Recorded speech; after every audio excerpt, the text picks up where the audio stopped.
রমজান মাসে কম কম খাবেন, কম কম ঘুমাবেন, হাইজেনিক খাবার খাবেন, বাহিরের খাবার খাবেন না।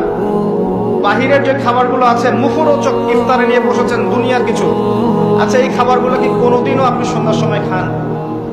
এই যে বুন্দিয়া, বুট, আপনার জিলাপি, আপনার এইটা সেইটা, 50টা আইটেম থাকে না, খাসি রেজালা, নেহারি, এটা কত আইটেম, মাশাআল্লাহ। ইফতার করতে বসছে মনে হয় সারাদিন যা খাইলে উসুল করে ফেলাইতে হবে আজকে। আর সেহরিতে খাচ্ছে এমন হবে যে জীবনের শেষ খাবার খাওয়া হবে না কোনদিন। কথা বুঝতে পারছেন? জীবনেও তো সন্ধ্যার সময় এগুলো খাই না, আমরা খাই এগুলো। যে যত বেশি খাবে সে তত অসুস্থ হয়ে যাবে।